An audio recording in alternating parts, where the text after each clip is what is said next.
saudara-saudariku, Bapak Ibu semuanya yang ada di rumah, yang ada di jalan mungkin, yang sedang melakukan perjalanan, dan di mana saja hari ini kita bersama-sama menikmati, kita mau beribadah, kita mau datang kepada Tuhan, kita mau memberi yang terbaik kepada Dia dimulai dari pagi hari ini dan sampai nanti malam. Mari kita memberi yang terbaik bagi Tuhan. Mari kita beri yang terbaik bagi Dia, Raja di atas segala raja. Terima kasih Tuhan. Terima kasih. Firman Tuhan dari Matius 6 dikatakan, janganlah kamu khawatir akan makanan, minuman, pakaian dan apa saja dikatakan. Jangan kamu khawatir. Firman Tuhan katakan, Bapak Ibu, memang hari-hari ini banyak sekali yang membuat kita bisa khawatir. Tetapi firman Tuhan meneguhkan kita supaya kita nggak boleh khawatir akan segalanya, karena Bapa kita yang sudah menyediakan bagi kita. Kalau kita khawatir, dikatakan kita akan sama seperti bangsa-bangsa yang tidak mengenal Tuhan, karena itu juga yang mereka lakukan. Tetapi firman Tuhan pada poinnya dikatakan, cari dahulu kerajaan Allah dan kebenarannya, maka semua itu akan ditambahkan kepadamu. Amin. Amin. Katakan Amin. kepada pasanganmu, kepada orang yang ada di dekatmu kiri kanan, jangan khawatir, sebab Allah kita yang menyediakan. Amin. Amin, yes. Terima kasih Tuhan, hari ini kami datang, kami mengucap syukur. Engkau yang menyediakan segalanya bagi kami. Engkau yang menciptakan yang tidak ada menjadi ada. Apalagi kehidupan kami Tuhan. Kalau Engkau taruh kami di dunia ini, artinya Engkau sudah menetapkan dari awal sampai selesai bahwa semuanya baik, akan berjalan dengan baik. Terima kasih Tuhan Yesus. Terima kasih untuk penyertaan. Terima kasih untuk kasih sayang-Mu. Terima kasih pemeliharaan. Terima kasih pagar-Mu setiap hari. Terima kasih yang semua Tuhan sediakan bagi hidup kami. Suka dan duka kami berjalan bersama dengan Tuhan. Engkau yang membuat kami kuat. Engkau yang membuat kami bisa bertahan. Engkau yang membuat kami menang. Terima kasih. Terima kasih. Terima kasih Yesus. Mari Bapak Ibu, angkat hatimu, sembah Tuhan. Katakan, Tuhan Yesus, Engkau baik. Engkau baik bagiku. Engkau baik bagi jiwaku. Engkau baik bagi keluargaku. Engkau baik bagi anak-anakku. Engkau baik untuk papa mamaku. Engkau baik untuk setiap orang yang ada di dunia ini. Terima kasih Yesus. Terima kasih Yesus. Terima kasih. Kami menyembah-Mu Tuhan. Kami tinggikan nama Engkau. Sebab Kau yang layak. Kau yang layak. Kau yang layak. Kau yang layak untuk disembah. Kau yang layak untuk dipuji. Kau yang layak. Kau yang layak Tuhan. Dan jiwaku mengatakan bahwa Engkau Yesus yang baik. Yesus yang menyertai. Yesus yang mendandani kami. Yesus yang menghiasi seluruh kehidupan kami. Terima kasih untuk semua kemurahan. Yes, kita mau sembah Tuhan. Kau hiasi kehidupanku dengan kemurahan-Mu. Kau rancangkan masa depanku penuh dengan, katakan sekali lagi, yes God, yes Tuhan. Kehidupanku dengan kemurahan-Mu. Kau rancangkan masa depanku penuh dengan, aku ada hari ini Tuhan. Yes, aku ada saat ini. Semuanya karena kasih-Mu. Aku hidup hari ini. Semua berkat kemurahan. Katakan terima kasih. Yesus.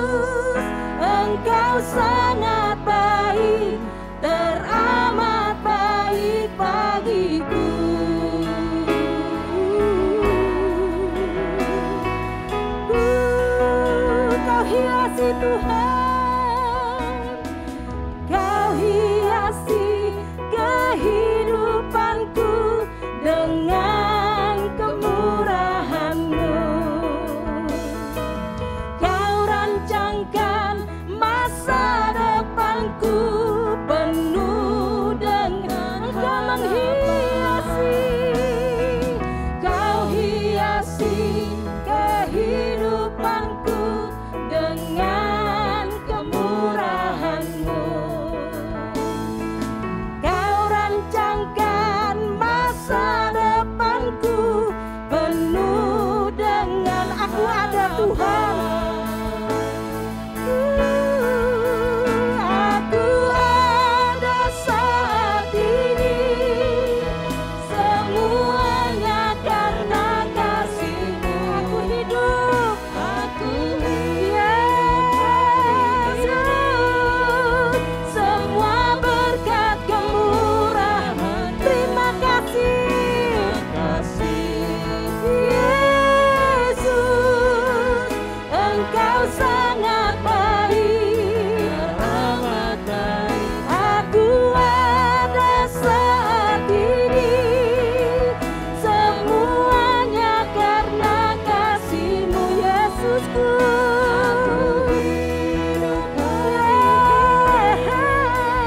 Semua berkat, terima kasih, Yesus, Engkau sangat baik, teramat baik bagiku.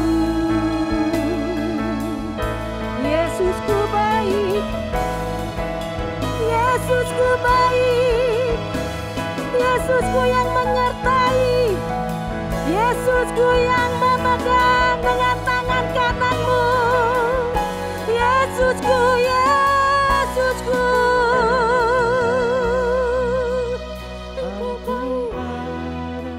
Engkau baik Tuhan, betul. Yes, betul. Semuanya karena Yesus, semuanya karena Engkau.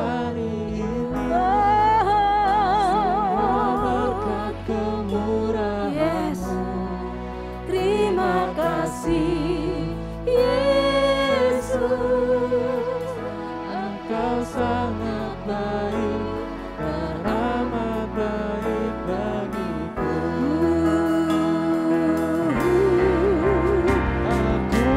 Yes Tuhan, kami ada Tuhan, semuanya karena Yesus. Aku hidup hari ini, semua berkat kemurahan-Mu. Terima kasih Yesus, Engkau sangat baik, teramat baik. Yes, aku ada saat ini, semuanya karena kasih-Mu. Aku hidup hari ini, semua berkat kemurahan-Mu. Terima kasih Yesus, Engkau sangat. Lagi kita katakan, aku ada saat ini, semuanya karena kasih-Mu. Aku hidup hari ini, semua berkat kemurahan-Mu. Terima kasih, Engkau sangat baik, teramat baik bagiku. Yesus, Engkau sangat baik, teramat.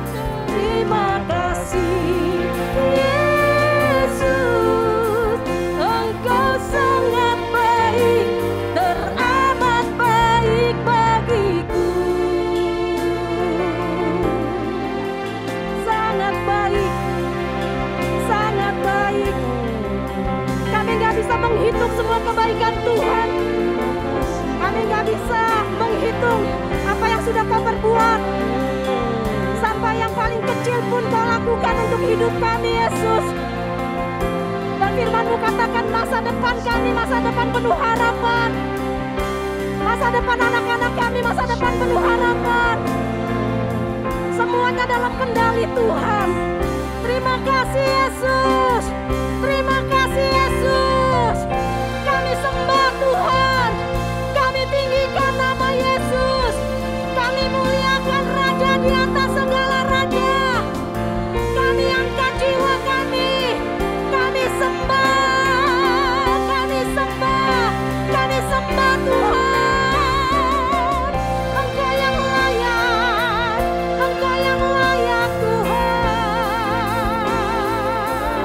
Engkau yang layak. Engkau yang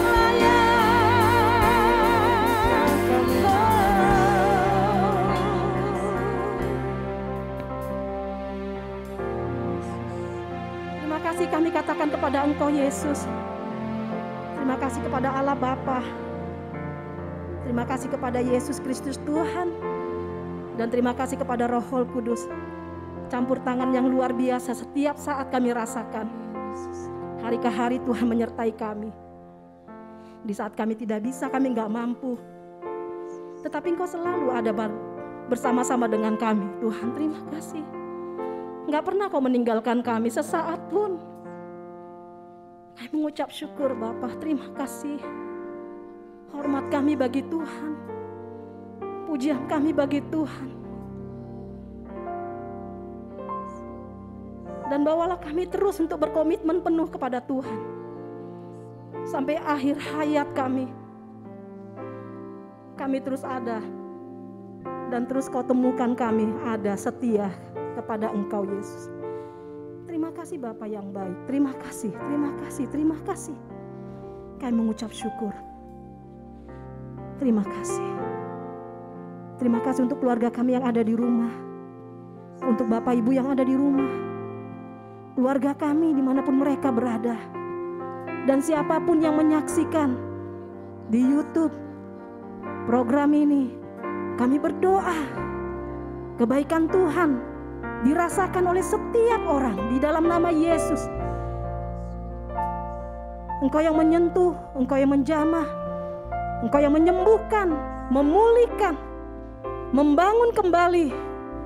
Mungkin banyak yang sudah hancur, yang sudah tidak tertata dengan baik, tetapi kami datang kepada Tuhan dan kami katakan, mari ikut campur tanganlah, bertahtalah, berkuasalah di dalam kehidupan kami, di dalam rumah tangga kami, atas anak-anak kami. Terima kasih Bapa. Kami akan memulai ibadah raya ini. Dan semuanya kami serahkan kepada Yesus Kristus Tuhan. Raja kami, junjungan hidup kami. Di dalam nama-Mu kami sudah berdoa mengucap syukur. Sama-sama kita katakan, amin. Mari kita berikan kemuliaan bagi Tuhan.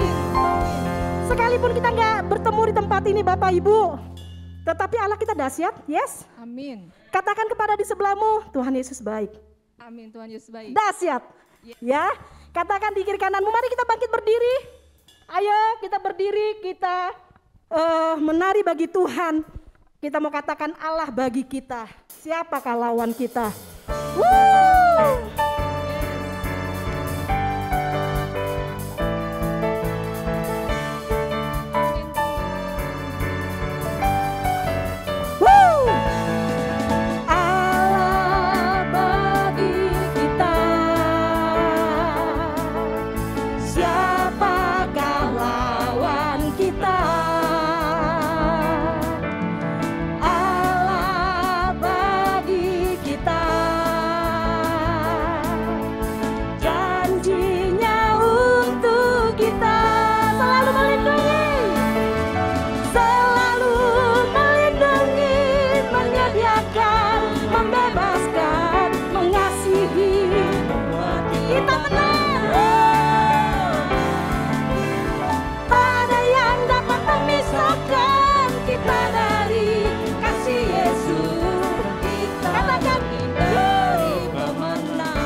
Janjinya untuk kita.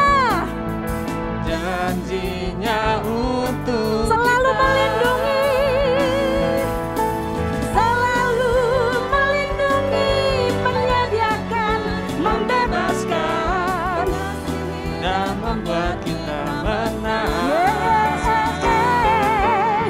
Tak ada yang dapat memisahkan Dari kasih Yesus. dan kita lebih dari selalu melindungi, selalu melindungi, menyediakan, membebaskan, Dan membuat kita menang.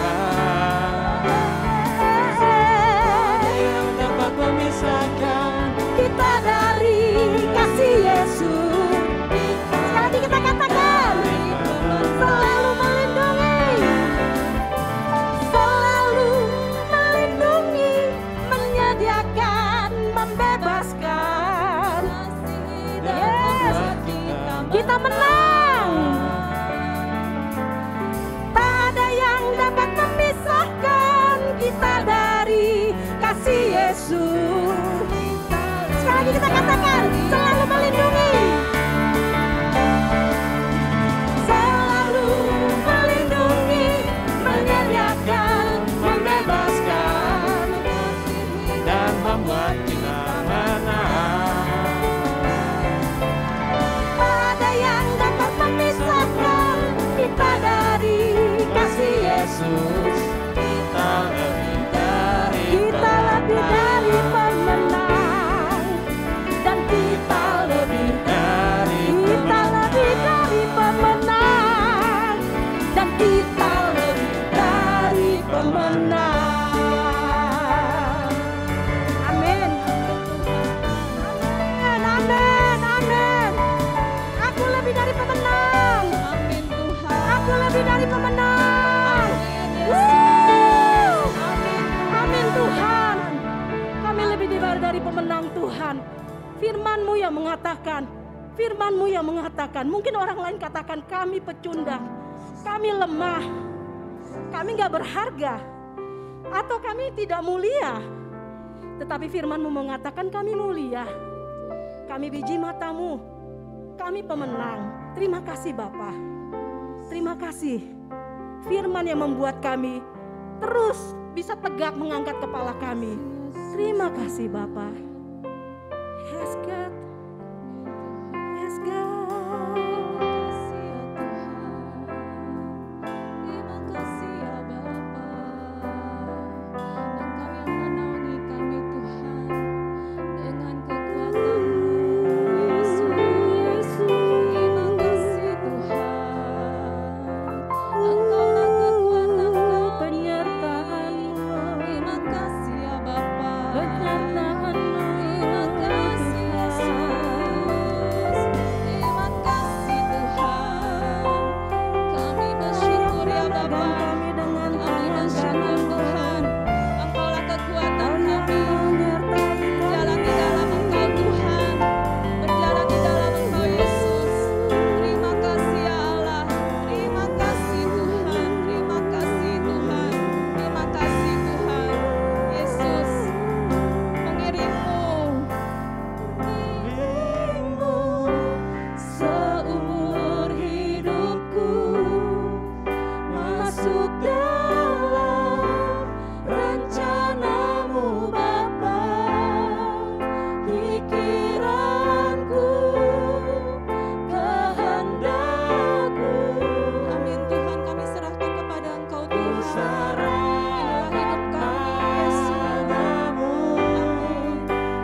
kekuatan di jiwaku.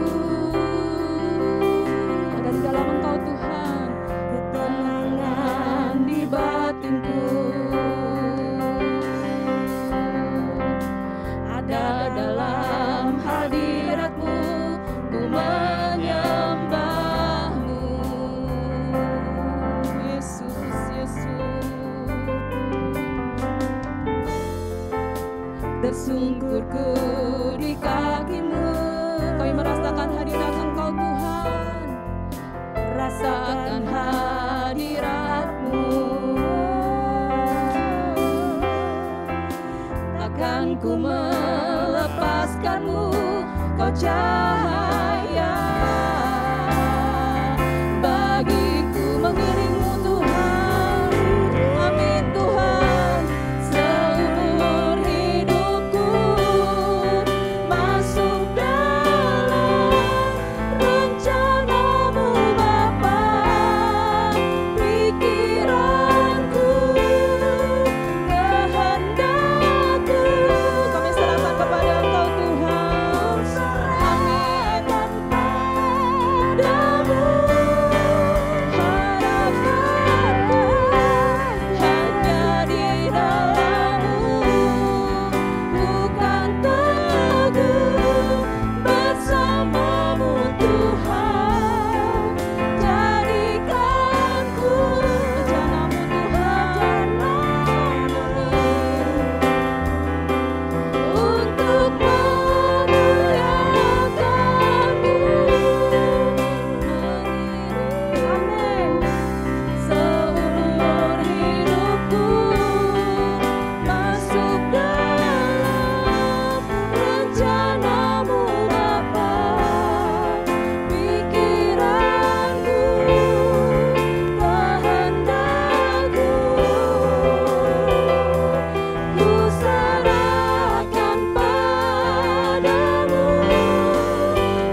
Engkau Tuhan Yesus.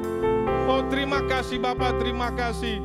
Pagi hari ini kami mau sediakan hati kami, hidup kami untuk Kau berikan firman, untuk Kau taburkan firman-Nya Allah. Karena kami begitu haus, kami begitu perlu Engkau ya Tuhan. Terima kasih ya Allah. Oh terima kasih Tuhan. Kami tolak semua gangguan-gangguan yang coba mengambil bagian kami di dalam Tuhan. Kami katakan pergi enyah Engkau daripada kami. Kami mau menerima semua berkat-berkat yang Tuhan sudah sediakan pada pagi hari ini. Di dalam nama Yesus kami ambil semua berkat itu. Bekerjalah Roh Kudus, jamah semua pemirsa daripada acara ini ya Tuhan. Dimanapun berada Tuhan, di tempat ini, dimanapun berada Tuhan, dimanapun berada ya Allah. Hamba berdoa Tuhan, jamah sekarang Tuhan, urapi mereka ya Allah. Berikan mereka kehausan yang luar biasa akan firman Tuhan. Terima kasih Tuhan, terima kasih. Terima kasih untuk pagi hari ini. Engkau Allah yang setia bagi kami. Kami akan terus mengiring Engkau Tuhan di dalam hidup kami. Terima kasih Bapa, terima kasih. Di dalam nama Tuhan Yesus kami sudah berdoa. Amin. Shalom Bapak Ibu semua, rekan-rekanku, adik-adik dan siapapun dimanapun berada. Saya sampaikan salam sejahtera bagi Bapak Ibu semua, juga semua pemirsa daripada acara ini. Selama ini sudah kita banyak membahas bagaimana pemeliharaan Tuhan ada di dalam hidup setiap anak-anak Tuhan. Ya, kita tahu apa yang terjadi dengan Elia, apa juga yang terjadi dengan janda di Sarfat. Semuanya adalah pemeliharaan Tuhan. Dan hari ini kita mau belajar satu hal. Ya, kalau minggu lalu Pak Widi sudah mengatakan Markus itu dalam pemeliharaan Tuhan juga, sehingga pada waktu pun ada persoalan, dia tetap di dalam jalannya Tuhan. Ya, walaupun tidak terlalu kelihatan, tapi dia tetap dibutuhkan. Ya, nah hari ini kita mau belajar satu hal ya mengenai selamat di dalam pemeliharaan Tuhan. Pertanyaannya, memangnya Bang, ada yang gak selamat ya di dalam pemeliharaan Tuhan? Ada enggak? Ya, mari kita lihat. Ya, coba ya, kalau kita coba lihat pertama kali dari manusia kita ciptakan, ya kita lihat di sebelah kiri sana ya. Ada tokoh yang namakan Adam dan Hawa. Ya, itulah asal mulanya manusia Allah ciptakan. Kita tahu bagaimana Tuhan memelihara mereka di taman yang begitu indah, yang sempurna, ya, Taman Eden. Ya. Tapi Kejadian 3 ayat 23 ya mengatakan di sana. Silakan Bang, Kejadian 3 ayat 23 dikatakan di situ. Ya. Ya, saya pindah dulu ya. Oke.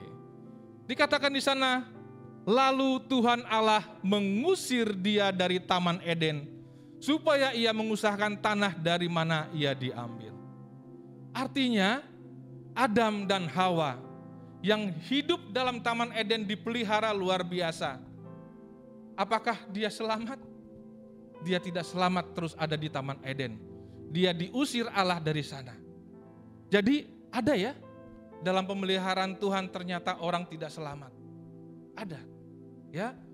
Contoh yang kedua kita lihat siapa? Nah, yang di sebelah kanan ya itu adalah Yudas Iskariot. Ya, dia sedang menggenggam dan mau melempar uang 30 perak ya yang diberikan atau yang dijanjikan oleh tua-tua Yahudi kepada dia saat dia menyerahkan Tuhan Yesus. Ya, kita lihat apa yang terjadi dari Yudas Iskariot ini, Bapak Ibu sekalian. Ya, dia apakah hidup dalam pemeliharaan Tuhan? Sangat. Dia adalah murid Tuhan. Dia bahkan dipercaya Tuhan sebagai bendahara saat itu dari antara 12 murid yang ada. Dia yang megang uang. Ya, sangat dipelihara Tuhan. Ya, hidup dalam pemeliharaan Tuhan. Tetapi akhir hidupnya kita lihat Kita baca dalam Matius 27 ayat 3 sampai 5. Dikatakan di sana, pada waktu Yudas yang menyerahkan dia, maksudnya Tuhan Yesus, melihat bahwa Yesus telah dijatuhi hukuman mati, menyesallah ia. Lalu ia mengembalikan uang yang 30 perak itu kepada imam-imam kepala dan tua-tua. Dan berkata, aku telah berdosa karena menyerahkan darah orang yang tak bersalah. Tetapi jawab mereka, apa urusan kami dengan itu? Itu urusanmu sendiri. Maka ia pun melemparkan uang perak itu ke dalam bait suci. Lalu dikatakan di situ, dia pergi dari situ dan menggantung diri. Kasihan, tragis, saudara-saudaraku, Bapak Ibu dimanapun berada. Ya, dia hidup dalam pemeliharaan Tuhan bersama-sama dengan Tuhan. Dalam perjamuan dengan Tuhan juga dia bersama-sama. Tapi di akhir hidupnya dikatakan di sini, dia menggantungkan dirinya. Jadi ada ya Bapak Ibu sekalian, walaupun pemeliharaan Tuhan itu setia, tetap ada. Ya. Tapi untuk orang-orang yang tidak hati-hati, dia akan tergelincir dan menjadi tidak selamat. Oleh karenanya, poinnya di sini, pemeliharaan itu memang perlu, pemeliharaan itu memang kita butuhkan. Tapi apakah itu tujuan dari itukah tujuan akhir dari Tuhan? Hanya memelihara itu? Itu yang harus kita pertanyakan sekarang. Karena sudah ada dua contoh. Orang yang hidup di dalam pemeliharaan Tuhan ternyata akhirnya tidak selamat. Nah, oleh karena itu, ya kita coba ya tahu dulu pemeliharaan Tuhan itu seperti apa sih? Ya, pemeliharaan Tuhan itu seperti apa sehingga kita benar-benar mengerti. Ya, benar mengerti pemeliharaan Tuhan itu apa. Ya. Seperti apa janji pemeliharaan Tuhan itu? Mari Bapak Ibu sekalian kita lihat di Alkitab kita. Next. Nah, Ibrani 13 ayat 5b mengatakan pemeliharaan Tuhan itu berkata demikian. Aku sekali-kali tidak akan membiarkan engkau, dan aku sekali-kali tidak akan meninggalkan engkau. Penulis Ibrani mengutip kalimat ini dari saat Allah menguatkan hati Yosua. Saat Musa sudah tidak ada, dan Yosua harus memimpin bangsa yang besar itu, yang tegar tengkuk itu. Ya, sehingga dalam Yosua 1 ayat 5 dikatakan, aku sekali-kali tidak akan membiarkan engkau dan aku sekali-kali tidak akan meninggalkan engkau. Ini janji pemeliharaan Tuhan. Ya, dia tidak akan membiarkan kita, apalagi meninggalkan kita. Bapak Ibu sekalian, janji ini begitu hebat. Tapi kalau kita coba renungkan dalam hidup kita, berapa kali ya kita mempertanyakan? Mungkin kita juga sering ingat-ingat, kenapa ya kok Tuhan biarkan saya begini? Dari diingat-ingat, mungkin cenderung kita mulai menghakimi Tuhan. Setelah menghakimi, akhirnya kita bisa menyalahkan Tuhan. Saya yakin banyak daripada kita ya saat ini pun bisa sedang terjadi. Ya, kok seakan-akan Tuhan biarkan ini semua terjadi dalam hidup saya. Padahal Tuhan katakan di situ di Ibrani 13 ayat 5b tadi. Aku sekali-kali tidak akan membiarkan kau, apalagi meninggalkan kau. Tidak akan. Ya. Kalau seandainya kita hanya fokus sama pemeliharaan Tuhan, itu bisa mungkin terjadi dalam hidup kita, kita menghakimi Allah dengan janjinya ini. Mana Tuhan? Tuhan berjanji begini, tapi saya hadapi dalam hidup saya berbeda jauh. Saya udah nanti-nantikan, ya saya coba deh tahan sebulan. Masih begitu. Makan makin sulit. Coba deh setahun, tambah sulit lagi. Sekarang sudah hampir 2 tahun pandemi. Tambah sulit lagi. Ini Tuhan membiarkan saya begini. Padahal Tuhan janji, Tuhan tidak akan membiarkan saya, apalagi meninggalkan saya. Mana realitanya Tuhan? Bapak Ibu sekalian, tidak perlu kecil hati. Ya, mungkin ini juga yang dialami oleh Elia. Ya, saat kita pelajari kemarin di 1 Raja-Raja 17, ya, bahwa walaupun dia dipelihara dari mulai sungai Kerit ke Sarfat sampai ke Karmel, tapi saat di Sarfat, saat dimana dia baru saja melihat bagaimana tepung itu tidak habis-habis, minyak dibuli-buli tidak kekurangan, tapi tiba-tiba dia diteror sama janda Sarfat yang anaknya sakit keras. Dan dikatakan di sana 1 Raja-Raja, kita buka ya, 1 Raja-Raja 17.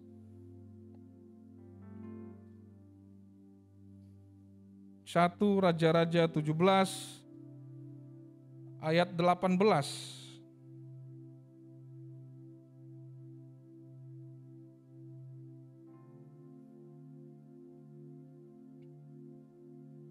Dikatakan di sana, kata perempuan itu kepada Elia, apakah maksudmu datang kemari, ya abdi Allah?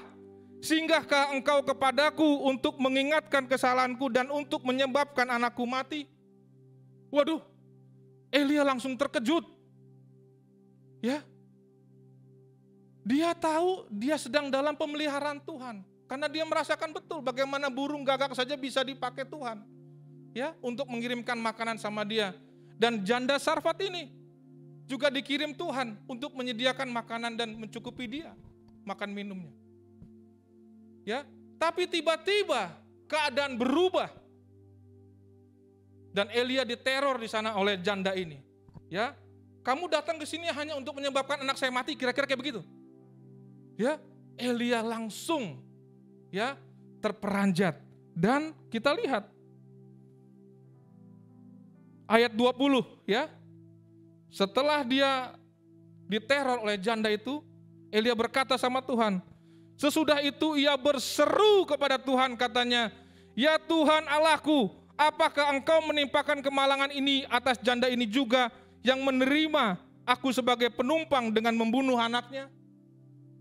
Elia yang sudah merasakan pemeliharaan Tuhan, begitu kena teror dari janda ini, dia juga bertanya-tanya.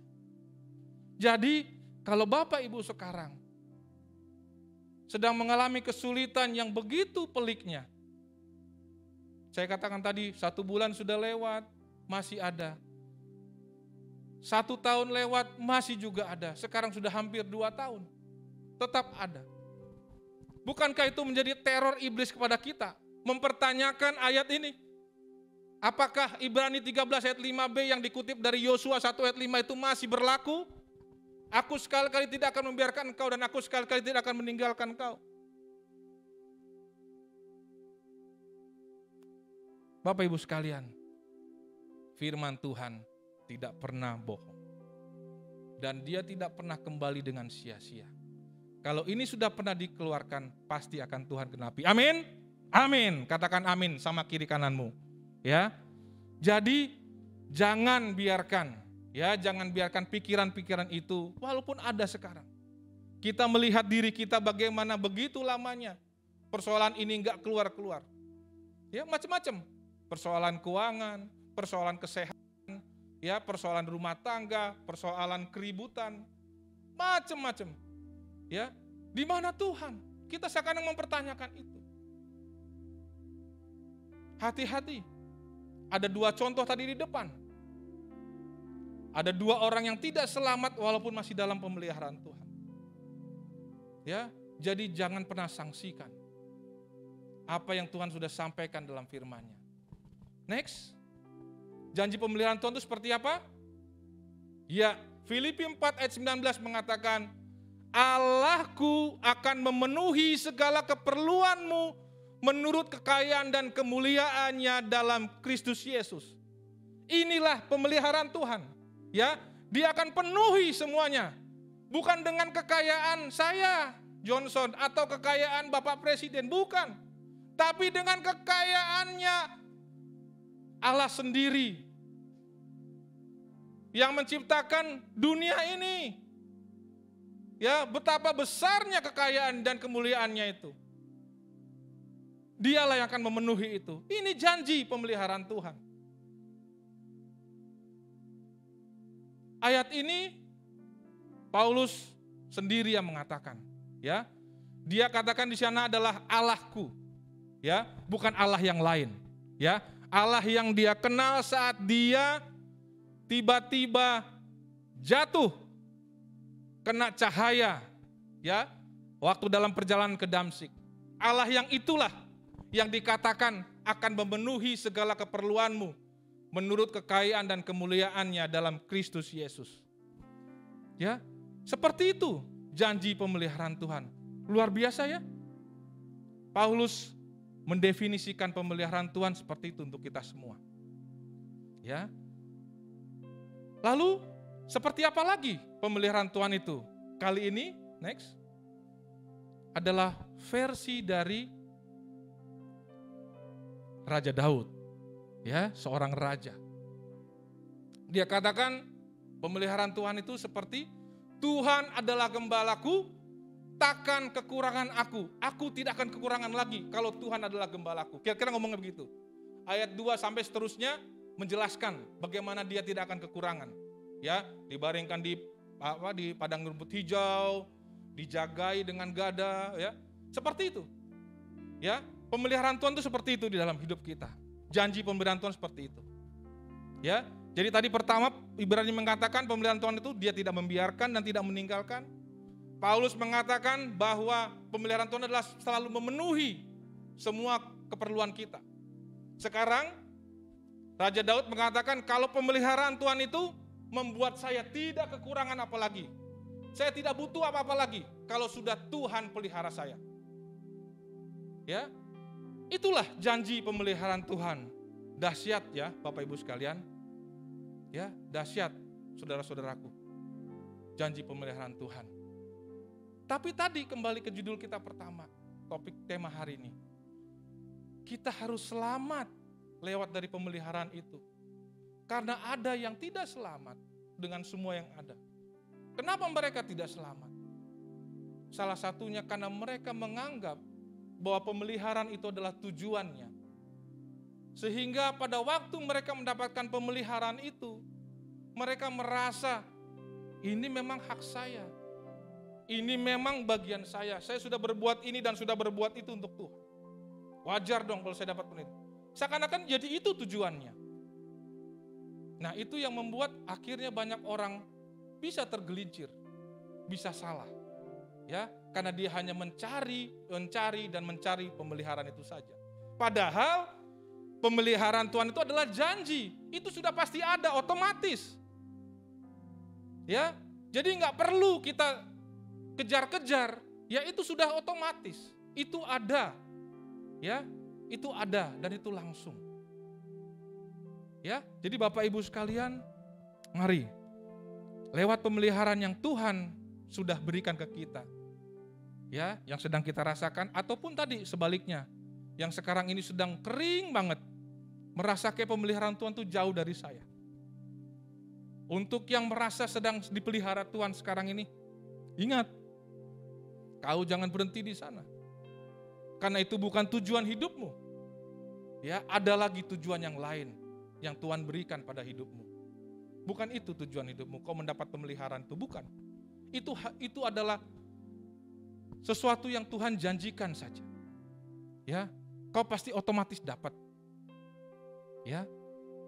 Atau sekarang yang dalam keadaan sedang tidak menerima atau merasakan atau sedang kekeringan dari pemeliharaan itu. Jangan khawatir. Firman Tuhan katakan dia tidak pernah ingkar janji. Allah bukan Allah yang mengucapkan tapi tidak bisa menepati, bukan. Dia sudah katakan dalam firman-Nya dia pasti akan tepati. Ya, 3 hal tadi, ya. tidak akan membiarkan, tidak akan meninggalkan, Dia akan mencukupi semua keperluan kita dan kita menjadi tidak perlu apa-apa lagi karena tidak akan kekurangan. Itulah janji pemeliharaan Tuhan di dalam hidup kita, Bapak Ibu sekalian dan saudara-saudaraku. Jadi jangan khawatir, ya, jangan khawatir bahwa itu pasti akan ada. Itu akan bersama-sama mengiring kita. Itu ada penyertaan Tuhan dan pemeliharaan Tuhan itu. Tapi jangan jadikan itu fokus atau tujuan yang kau kejar di dalam hidupmu. Next. Nah, sekarang pertanyaannya, kalau kita sudah tahu janji pemeliharaan Tuhan itu seperti apa? Pertanyaannya, bagaimana agar kita bisa tetap selamat selama pemeliharaan Tuhan itu ada di dalam hidup kita? Jadi pemeliharaan Tuhan itu ada selalu. Kalau sekarang belum dirasakan, dia tetap ada. Ya, dia tetap ada. Ya. Mungkin ada sesuatu yang harus diubah di hidupmu. Mungkin ada sesuatu yang harus kau tanya lagi sama Tuhan. Kalau sekarang kau sedang kekeringan. Tapi itu pasti ada pemeliharaan Tuhan itu. Ya, karena ini firman Tuhan, tidak akan membiarkan dan tidak akan meninggalkan. Dia akan terus mencukupi. Ya, bahkan seorang raja mengatakan dia nggak butuh yang lain. Ya, karena bahasa Inggrisnya I shall not want. Ya, dia nggak butuh yang lain. Ya, kalau Tuhan sudah gembala dia.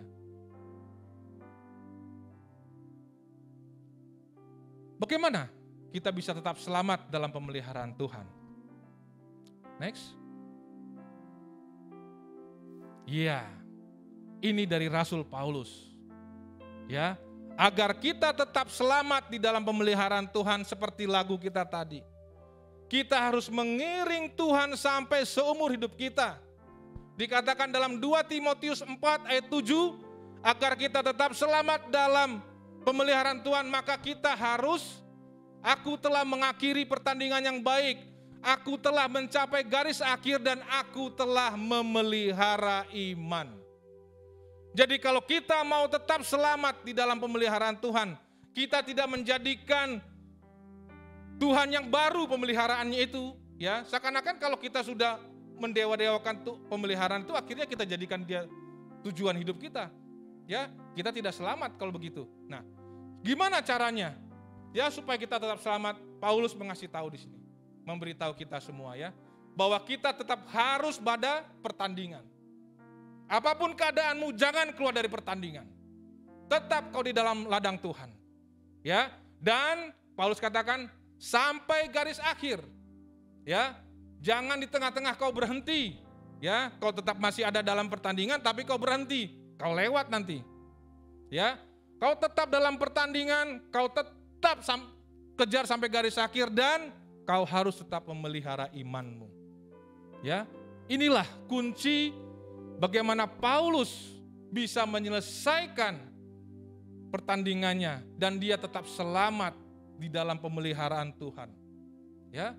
Kalau kita tahu cerita Paulus, luar biasa, masalah gonta-ganti, keluar masuk penjara, ya, disiksa dan lain-lain, tapi Tuhan tetap pelihara dia. Ya, nyawanya tidak sampai diambil. Ya, mujizat terjadi luar biasa dalam hidup Paulus.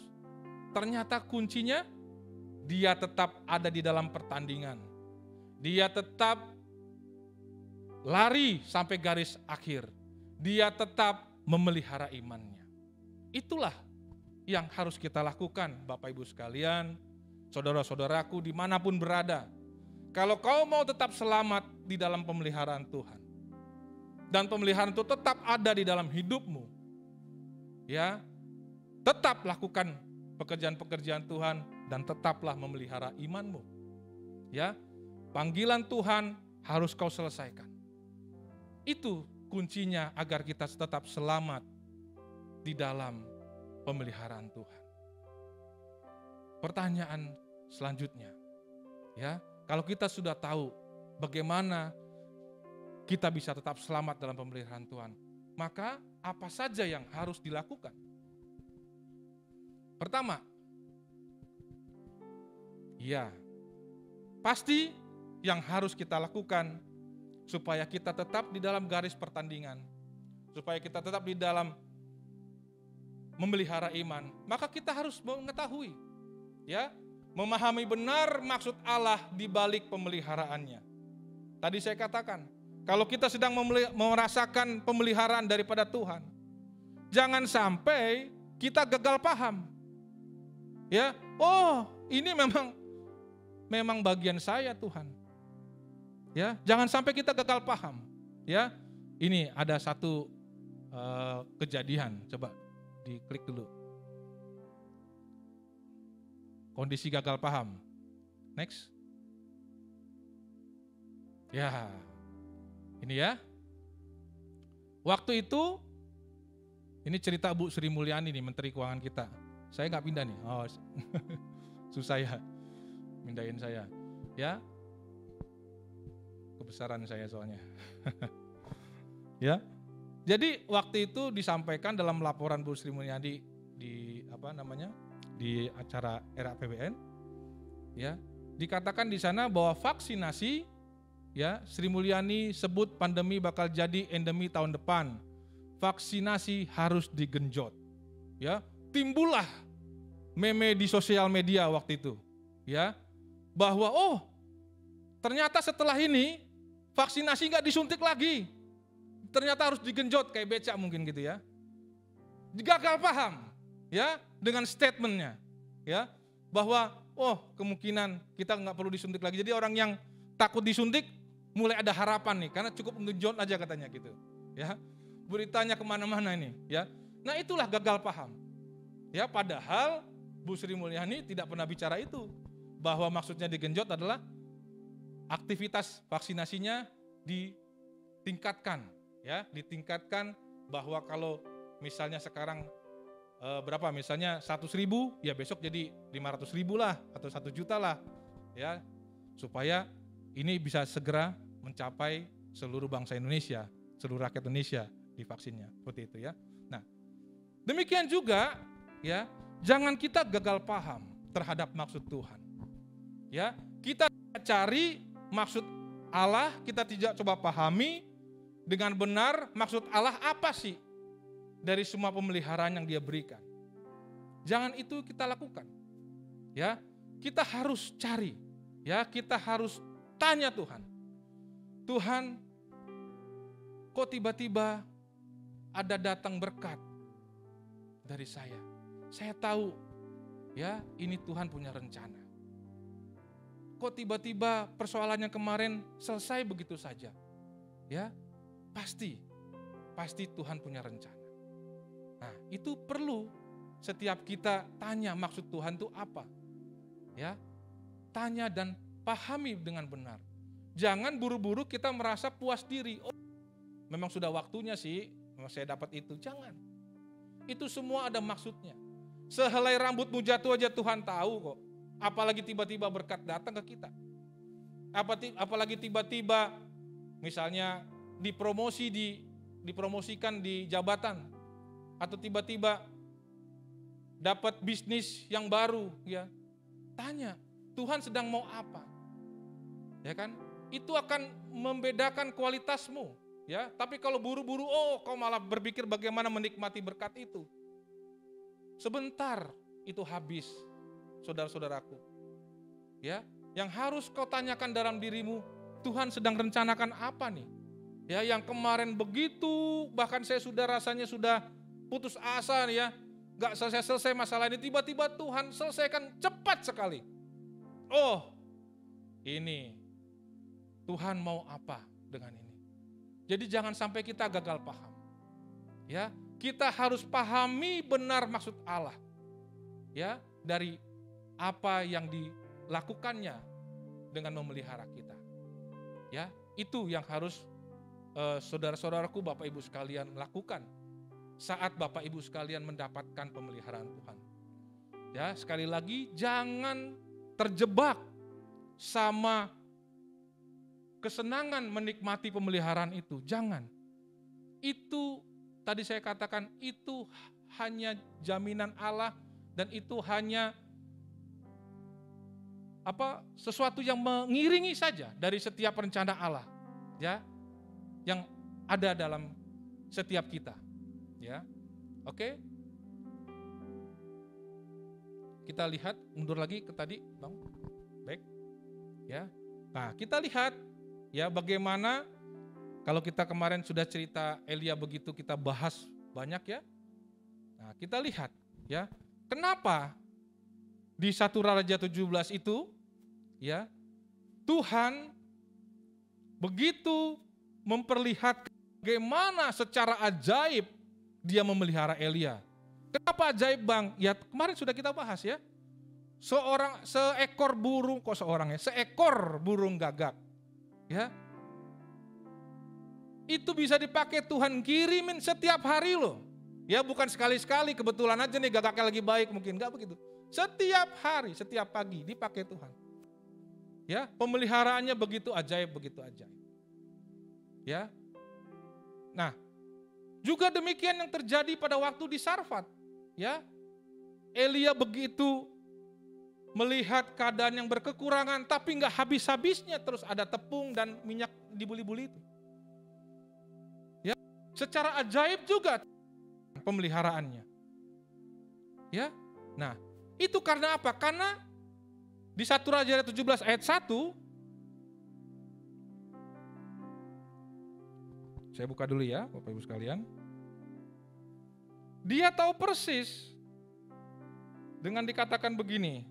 Dia tahu persis dia sedang melakukan rencana Tuhan. Dikatakan di sini.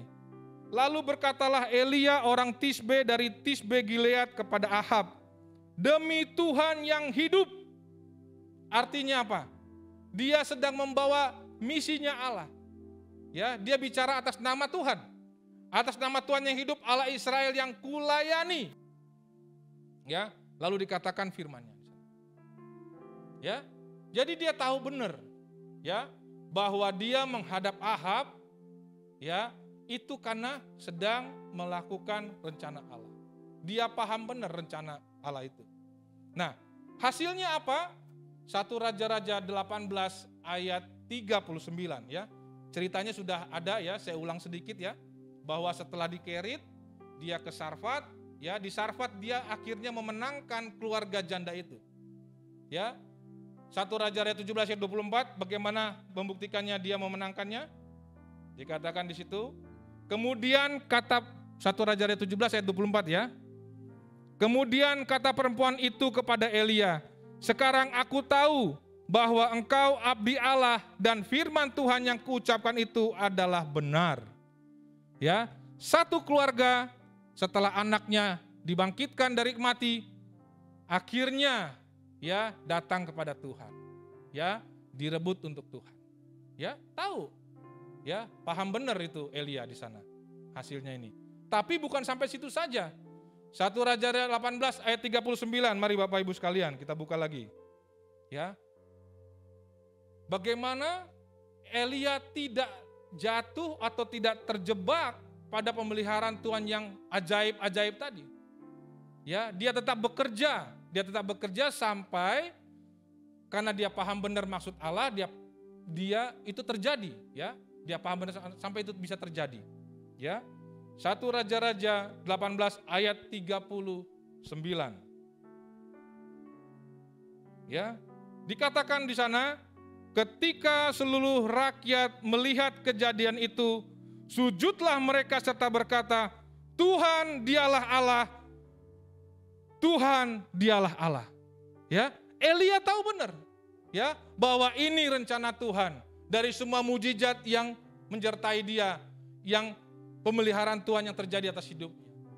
Tujuan Tuhan adalah satu bangsa, bangsa Israel, yang saat di zaman Raja Ahab, kalau kita lihat di 1 Raja-Raja 16 ya, Ahab itu adalah raja yang berbuat jahat kepada Tuhan dan dia yang paling jahat. Ntar ayatnya ada di 1 Raja-Raja 16 ya.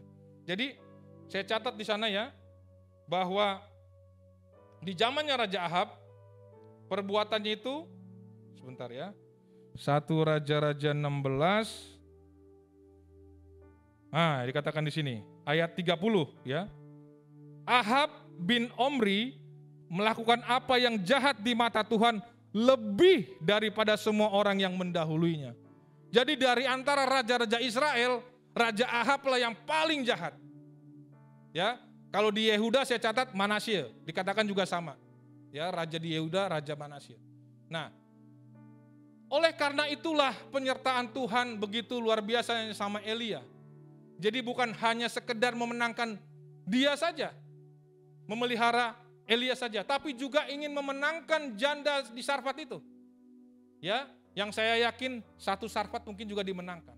Tapi terakhir di Karmel, Tuhan ingin agar bangsa Israel dimenangkan kembali kepada Allah, mengakui Tuhan dialah Allah, Tuhan dialah Allah.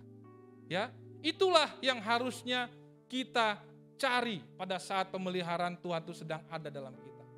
Kita gali benar, kita tanya benar sama Tuhan, maksud Tuhan apa?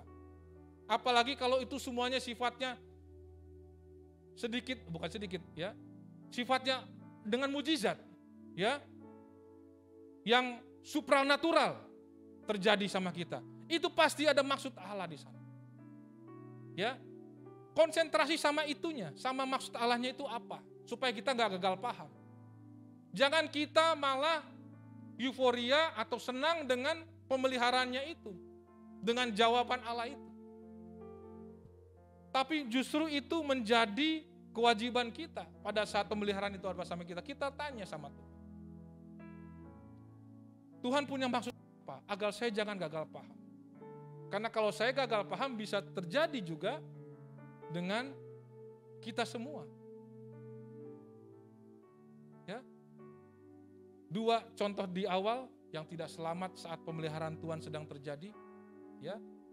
Bapak Adam dan Bapak Yudas Iskariot, ya, tidak selamat saat mereka melakukan atau merasakan pemeliharaan Tuhan. Nah, baik Bapak Ibu sekalian, jelas. Yang pertama, apa yang harus kita lakukan agar kita bisa seperti yang Paulus lakukan, tetap di dalam pertandingan dan menyelesaikannya sampai garis akhir dan tetap memelihara iman. Yang pertama, kita harus tahu bagaimana maksud Allah di balik semua pemeliharaannya itu. Yang kedua, Bapak Ibu sekalian, nah ini ya. Yang kedua adalah kita harus terhubung kuat dengan Allah. Supaya kita bisa tetap mencapai garis akhir dan memelihara iman, kita harus terhubung kuat dengan Allah ini. Ya, itu saya kasih gambar menara tuh, sinyalnya luar biasa. Ya, harus terus-menerus terhubung kuat dengan Allah. Jangan sampai ya kita kehilangan sinyal itu. Ya, sinyalnya harus strong. Ya, harus strong terus dalam hidup kita. Ya, jangan terhubungnya biasa-biasa saja. Ya, yang sebentar lagi kita akan terlena dan mungkin larut lagi. Ya, kita harus pastikan hidup kita setiap hari kita terhubung kuat dengan Allah. Itu yang membuat kita berbeda. Ya, kita bisa selamat di dalam pemeliharaannya Tuhan. Bapak Ibu sekalian, terhubung kuat dengan Allah juga dilakukan oleh Elia di dalam 1 Raja-Raja. Ya, kita ambil dalam 1 Raja-Raja 17 ayat 21 sampai 22. Ya, bagaimana orang yang terhubung kuat dengan Allah langsung kelihatan dampaknya. Ya. 1 Raja-Raja 17 ayat 21 sampai 2. Saat itu adalah anak daripada janda di Sarfat sudah mati, sudah meninggal. Ya.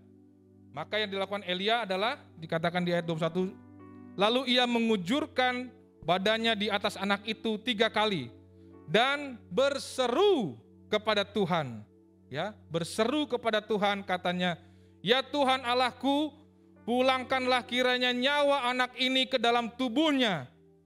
Langsung di ayat 22 jawabannya, Tuhan mendengarkan permintaan Elia itu dan nyawa anak itu pulang ke dalam tubuhnya sehingga ia hidup kembali. Inilah orang yang terhubung kuat dengan Allah. Langsung ada sinyalnya, nggak putus-putus ya. Kayak kita punya internet di rumah ya. Terkadang suka jawabannya putus-putus nggak jelas gitu ya.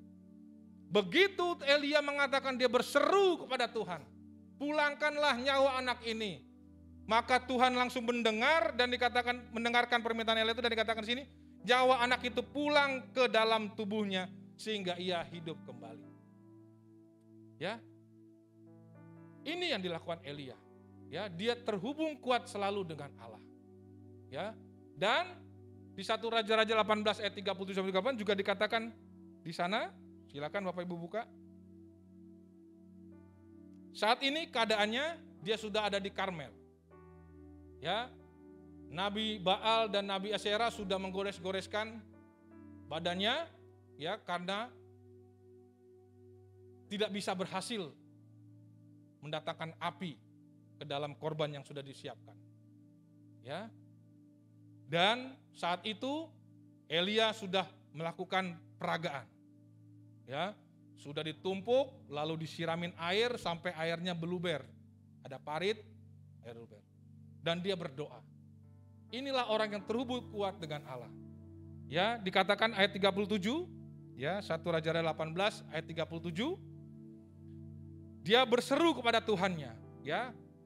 Jawablah aku ya Tuhan, jawablah aku, supaya bangsa ini mengetahui bahwa Engkaulah Allah ya Tuhan, dan Engkaulah yang membuat hati mereka tobat kembali. Nah, ya, baru selesai tuh, jawablah aku ya Tuhan, jawablah aku itu, langsung datang. Lalu turunlah api Tuhan menyambar habis korban bakaran, kayu api, batu dan tanah itu, bahkan air yang dalam parit itu habis dijilatnya. Ya, orang yang terhubung kuat dengan Allah, ya, dia berseru dan Tuhan mendengar. Karena apa? Sinyalnya kuat. Dia bayar harga setiap hari membangun ibadahnya. Bukan hanya setiap hari, mungkin saat. Sehingga sinyalnya kuat terus. Sinyalnya kuat kepada Allah. Orang-orang inilah yang nanti seperti Paulus. Dia akan menjadi orang yang tetap dalam pertandingan. Dia menjadi orang yang menyelesaikan panggilan dan pekerjaan Tuhan di dalam hidupnya. Dan dia adalah orang yang tetap memelihara iman. Itu Bapak Ibu sekalian.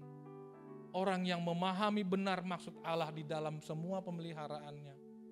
Dan orang yang terhubung selalu kuat dengan Allah. Itulah orang-orang yang bisa seperti Paulus di dalam 2 Timotius 4 ayat 7 tadi. Mari, kalau Bapak Paulus bisa, ya, kenapa kita tidak bisa? Kita sama, ya, kita sama ditebus oleh darah yang sama, darah Yesus. Ya, kita bisa Bapak Ibu sekalian. Kuncinya kita jangan fokus jadikan pemeliharaan itu tujuan dalam hidup kita. Harusnya Allah lah tujuan dalam hidup kita. Ya, supaya kita bisa tetap selalu dalam pertandingan itu. Kita tidak keluar dari pertandingan, kita tidak keluar dari ladang Tuhan.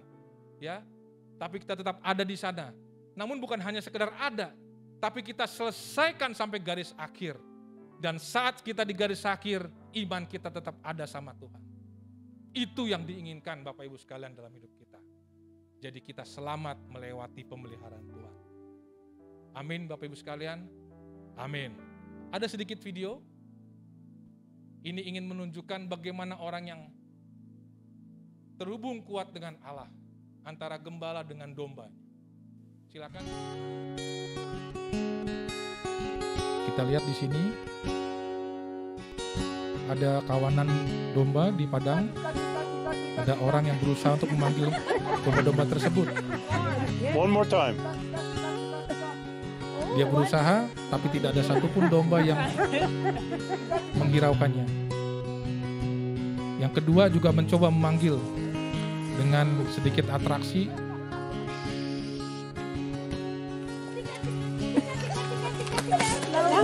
Dia teriak cika katanya. Tapi tidak ada domba yang mendengarnya. Domba tetap asik makan. Karena domba tersebut tidak terhubung dengan orang kedua tadi. Nah, orang ketiga ini karena melihat yang pertama dan kedua tidak berhasil, mungkin dia sudah sedikit putus asa. Belum apa-apa dia sudah balik. Tapi kita lihat. Gembala yang baik, gembala yang benar, yang asli. Look at them. Begitu suaranya keluar dan didengar, berhenti semua domba-dombanya dari makan dan mulai menengadahkan kepalanya. Mengangkat kepalanya domba-domba dan mulai berjalan. Iya, kita lihat. Ada yang lari domba-dombanya. Iya, semua dengar karena mereka terhubung dengan gembala itu.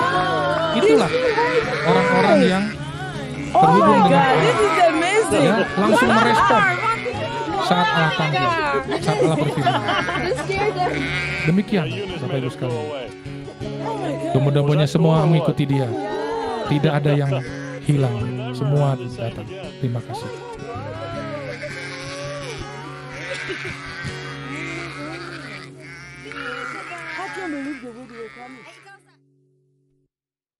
Ya, nggak perlu lama-lama. Ya, ada seruan, langsung ada jawaban. Mari kita challenge hidup kita. Ya, ini semua nggak instan, Bapak Ibu sekalian. Ya, kita harus bayar harganya. Setiap pagi undang Tuhan, hadiratnya datang ke kita, agar sinyal kita terus terhubung dengan Dia.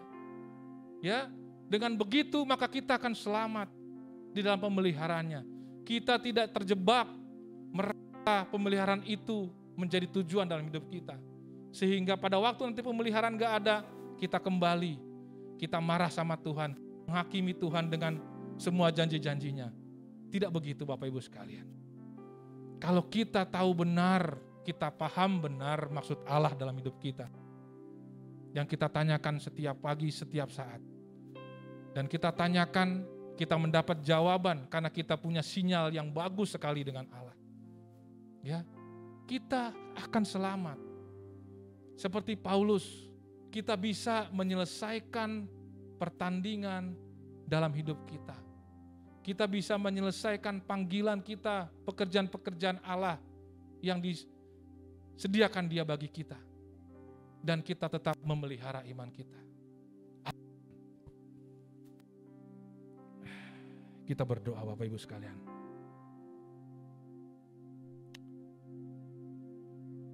Kami mau tetap di dalam Engkau ya Allah. Karena memang Engkau Allah yang berjanji memelihara kami. Tapi kami tidak mau gagal dalam pemeliharaan-Mu yang ada di dalam hidup kami. Karena kami menganggap pemeliharaan itu merupakan support, merupakan alat untuk menjamin agar rencana-Mu terjadi dalam hidup kami, tergenapi semua dalam hidup kami. Bapa dalam surga, kami mau seperti Paulus, kembali kepada Engkau dengan kepercayaan diri yang luar biasa, mengatakan, aku telah masuk dalam pertandingan yang baik, dan aku telah menyelesaikan garis akhir, dan aku tetap memelihara iman. Kami tidak gagal di dalam pemeliharaan-Mu, tapi kami tetap selesaikan sampai dengan garis akhir. Itu yang mau kami lakukan dalam hidup kami Tuhan. Karena kami fokus kepada Engkau saja. Mata kami terarah sama Engkau saja ya Allahku yang baik. Oh terima kasih Bapa di sorga, terima kasih. Terima kasih kami rasakan ini semua. Terima kasih Tuhan Yesus. Mengiring-Mu seumur hidupku, masuk dalam rencana-Mu Bapa, pikiranku, kehendakku, ku serahkan padamu, harapanku hanya di dalam-Mu, ku kan teguh bersama-Mu Tuhan, jadikanku bejana-Mu untuk memuliakan-Mu, mengiring-Mu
ada Tuhan, yang akan tergenapi dalam hidup kami, sehingga kami kembali kepada Engkau nanti Tuhan. Kami dengan percaya diri mengatakan, aku sudah menyelesaikan pertandingan dengan baik, dan aku sampai dengan garis akhir, dan sekarang aku sudah memelihara imanku. Itulah bagian kami Tuhan, itulah yang akan kami lakukan dan hidup kami. Walaupun kami tahu Tuhan, harganya tidak murah Tuhan, banyak pengorbanan, tapi itu tidak sebanding dengan kemuliaan yang Kau janjikan kepada kami. Oh terima kasih Tuhan, terima kasih. Terima kasih Tuhan Yesus. Kami mau selamat di dalam pemeliharaan-Mu. Kami mau lihat ini semua Tuhan terjadi dalam hidup kami. Terima kasih Tuhan. Kami tetap pegang pemeliharaan janji-Mu itu Tuhan. Oh terima kasih Bapa di surga. Bapak Ibu sekalian, kita akan mengakhiri ibadah ini. Tapi urusan-Mu dengan Allah tidak pernah berakhir. Kau teruslah berurusan dengan Dia. Kau sambung, kau hubungkan terus sinyal-Mu yang kuat dengan Dia. Karena itu yang akan membuat engkau bisa seperti Paulus, mengakhiri hidupnya sampai di garis akhir, dan dia tetap memelihara imannya. Oh terima kasih Bapa di sorga, terima kasih. Janji-Mu besar pada hidup kami. Terima kasih Tuhan Yesus.